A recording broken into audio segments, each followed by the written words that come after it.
Hello guys, welcome back to my channel.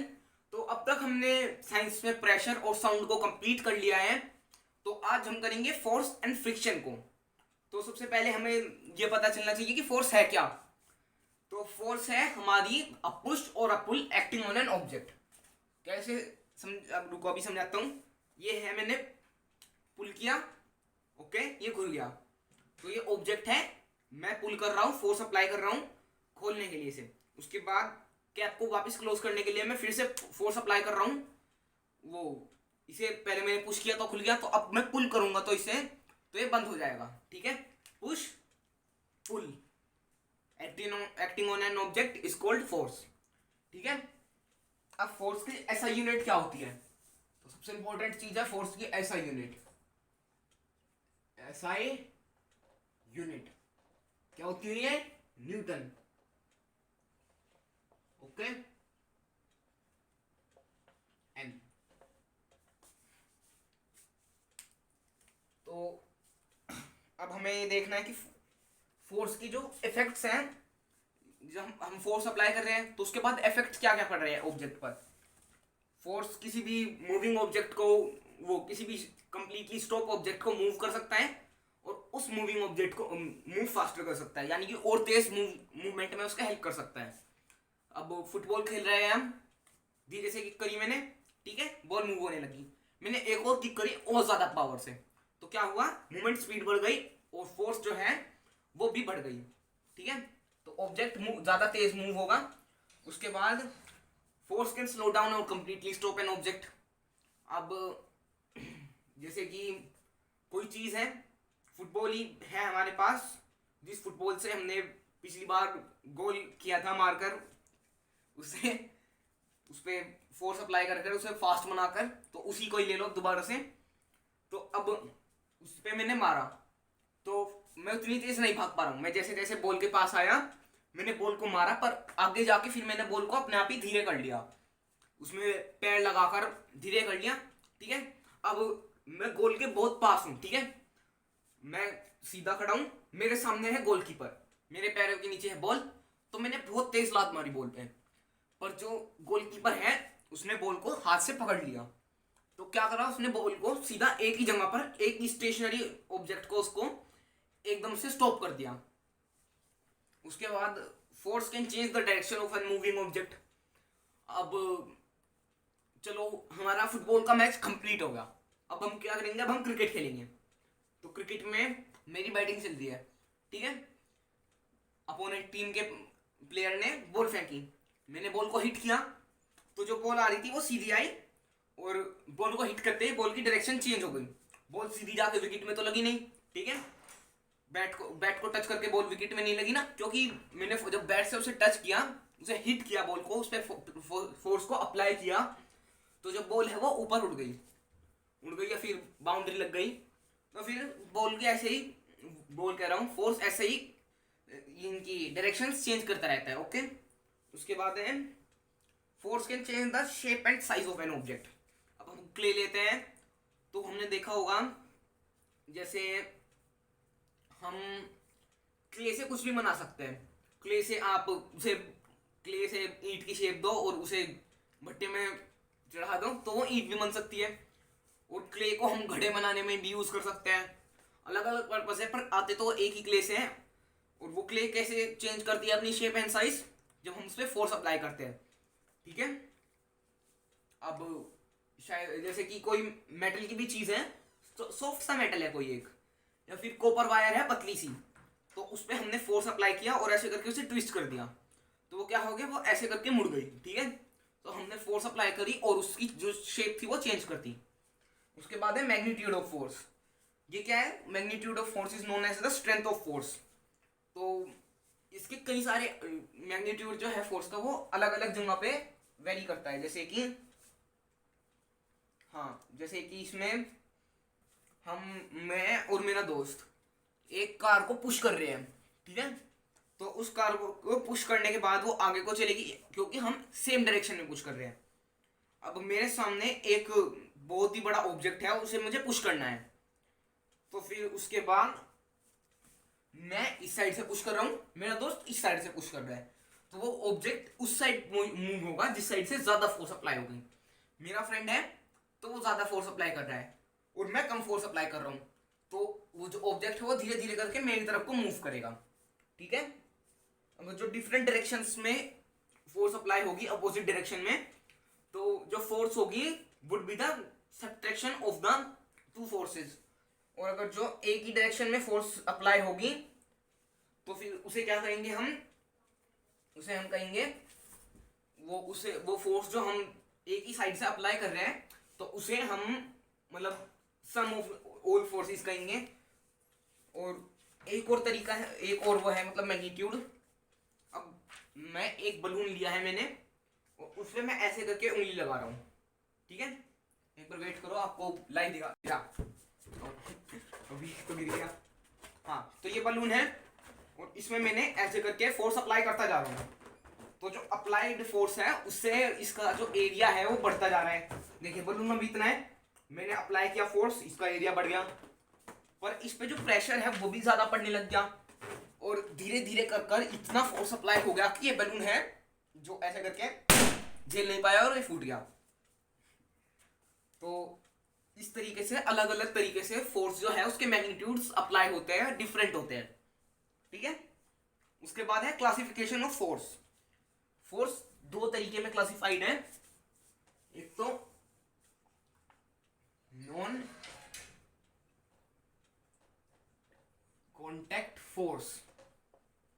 अब ये क्या है, नॉन कॉन्टैक्ट फोर्स है जैसे कि ग्रेविटेशनल फोर्स। हम ग्रेविटेशनल फोर्स हमसे मतलब कि बिना कोई भी फिजिकल कॉन्ट्रैक्ट करें, अब मैं ये थोड़ी कह रहा हूँ ओहो यार मुझे ऊपर जाना है पर ग्रेविटी ने मेरा हाथ पकड़ लिया, नहीं।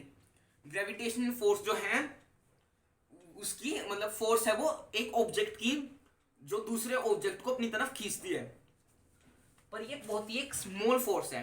ये नहीं है कि ये बहुत बड़ी फोर्स है, ये इतनी सी मतलब बहुत छोटी फोर्स है। हर एक ऑब्जेक्ट की ग्रेविटेशनल फोर्स होती है पर वो डिफरेंट होती है और ये फोर्स भी मैसिव होगी जब एरिया बहुत लार्ज होगा। अब अर्थ है कितनी लार्ज है, हम इतने से, अर्थ इतनी बड़ी, तो अर्थ की जो ग्रेविटेशनल फोर्स है वो बहुत ही ज्यादा है ह्यूमन के कंपेयर में। तो ह्यूमन अर्थ से चिपके हुए हैं, मतलब चिपके तो हुए नहीं है और लगे हुए हैं अर्थ से, हम धरती पे टिके हुए हैं, ये थोड़ी हम आसमान मुड़ रहे हैं। तो जैसे मून पे 1/6 है ग्रेविटेशनल फोर्स अर्थ के मुकाबले, तो ऐसे ही मून पे हमारा वेट भी कम हो जाता है। ग्रेविटेशनल फोर्स क्या है, gravitational force is our weight. जहां पर जितनी ज्यादा ग्रेविटेशनल फोर्स होगी हमारा भी वेट उतना ही वेरी करेगा। ठीक है, कम कम ऑब्जेक्ट छोटा होगा, मून छोटा है अर्थ से, तो फिर उसकी ग्रेविटेशनल फोर्स भी कम होगी, इसलिए हमारा वेट भी वहां पर कम होगा, हमारा क्या हर एक ऑब्जेक्ट का। उसके बाद आता है इलेक्ट्रोस्टैटिक फोर्स। तो force between electrical charges is called electrostatic force. अब इलेक्ट्रोस्टैटिक फोर्स क्या है, इलेक्ट्रिक चार्जेस के बीच में फोर्स। अब जैसे आपने बचपन में क्या होगा, पेंसिल शार्प करी, उसके बाद स्केल लिया और अपने सिर पे ऐसे करा, उसे रब करा जिससे तो जो हमारे सिर के आयंस थे उसने स्केल को चार्ज कर दिया। ठीक है, तो जैसे ही वो चार्ज हुआ तो वो उसे दूसरे चार्ज ऑब्जेक्ट को, हमारे पेंसिल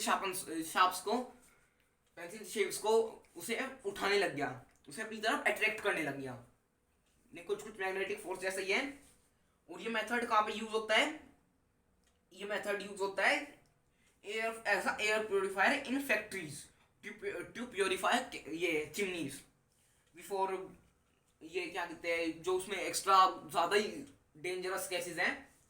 तो सोचो अगर जो अभी इसमें फैक्ट्रीज में की चिमनीज में से इतना धुआं निकलता है और अगर जो इलेक्ट्रोस्टैटिक फोर्स का यूज ना करते तो कितना निकलता। उसके बाद आती है हमारी ये मैग्नेटिक फोर्स। तो ये फोर्स क्या है, ये फोर्स कुछ स्पेशल मेटल्स पर एक्ट करती है, जैसे आयरन, निकल और कोबाल्ट, इन पर ये वो करती है, फोर्स अट्रैक्ट करती है इन्हें। कैसे, हाँ इन्हें यूज कैसे करते हैं, इन्हें यूज करते हैं हम जैसे कि गार्बेज है हमारे पास बहुत सारा, तो हमने मैग्नेट लिया, आपने बच्चों को भी देखा होगा चुंबक लेके नालियों में लेके फिरते थे, उसके बाद उन पर सिक्के चिपक जाते थे, ठीक है। ये ये छपरी वाली हरकत आपको नहीं करनी है, ये बस मैंने एक एग्जांपल दिया बताने के लिए। तो ये वेस्ट में से आयन पार्टिकल्स को, निकल पार्टिकल्स को, इनको सेपरेट करने के लिए ये यूज्ड होता है। वैसे मिट्टी में से भी, जैसे हमने कहीं पे थोड़ा गड्ढा किया और रेतली मिट्टी है, उसमें हमने वो मैग्नेट को एक कप में रखा, प्लास्टिक के कप में, और उसे रेत के पास लेके आए तो उस पर मिट्टी से चिपक जाएगी। तो ये क्या है, ये मैग्नेटिक फोर्स की वजह से जो सैंड पार्टिकल्स में आयन के पार्टिकल्स थे, मिले हुए थे उसके साथ, वो अट्रैक्ट करेंगे मैग्नेट को, ठीक है। उसके बाद आती है हमारी कॉन्ट्रैक्ट फोर्स।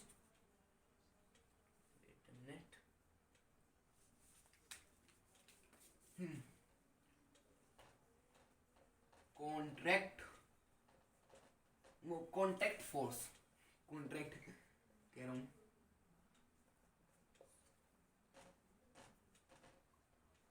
ओके, तो ये क्या है, ये वो फोर्सेस हैं जो फिजिकल कॉन्ट्रैक्ट करके, जैसे कि applied force is example of contract force. अब अप्लाइड फोर्स क्या है, अप्लाइड फोर्स है ये जो हम अपने हैंड से, लेग से, फिंगर से और एक्सेट्रा, इनसे हम अप्लाई करते हैं जिस फोर्स को, उसे कहते हैं अप्लाइड फोर्स। और इसका दूसरा एग्जांपल क्या है, फ्रिक्शन। तो फ्रिक्शन क्या है, friction is a force that offer resistance when two surface are in contact. और जैसे कि इसे आसान भाषा में कहा जाए तो force acting on an object to oppose the motion of an object, ठीक है, to oppose the motion of the force. तो इसे, इसके दो ये किस पर डिपेंड करता है ये, तो फैक्टर्स ऑफ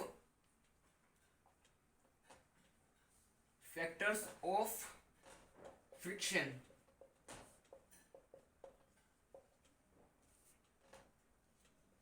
तो ये क्या है, मास ऑफ द ऑब्जेक्ट, ठीक है। और दूसरा क्या है, the nature of the surface, the nature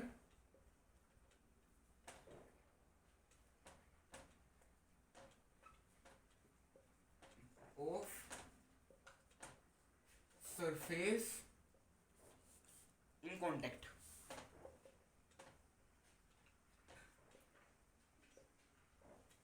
अब ये उस नेचर की बात नहीं कर रहे हैं, जैसे प्लांट्स की बात नहीं कर रहे हैं, ये एरिया कितना बड़ा है और जो सरफेस है वो कांटेक्ट में है, उसके बारे में बात कर रहे हैं। तो क्या, कौन कौन से तरीके की फ्रिक्शंस होती है फ्रिक्शन में, पहले तो ये दो है, static friction and kinetic friction, सबसे इंपॉर्टेंट वाले। काइनेटिक फ्रिक्शन क्या है, तो काइनेटिक फ्रिक्शन है, एक फुटबॉल है, किक करने के बाद धीरे धीरे करके, पहले तो एकदम से किक करा तो बॉल इतनी स्पीड में गई, फिर धीरे धीरे करके स्पीड कम होती गई और एक जगह पे आके जो बॉल है वो कंप्लीटली स्टॉप हो गई, ठीक है। तो इसे कहते हैं काइनेटिक फ्रिक्शन, एक मूविंग ऑब्जेक्ट को स्लो डाउन करने पे। उसके बाद दूसरा फ्रिक्शन है हमारा, हाँ, स्टैटिक फ्रिक्शन। स्टैटिक फ्रिक्शन क्या है, अब हमारी बॉल धीरे धीरे करके रुक तो गई, उसके बाद वो उसी प्लेस पे रुकी हुई कैसे रही, स्टैटिक फ्रिक्शन की वजह से।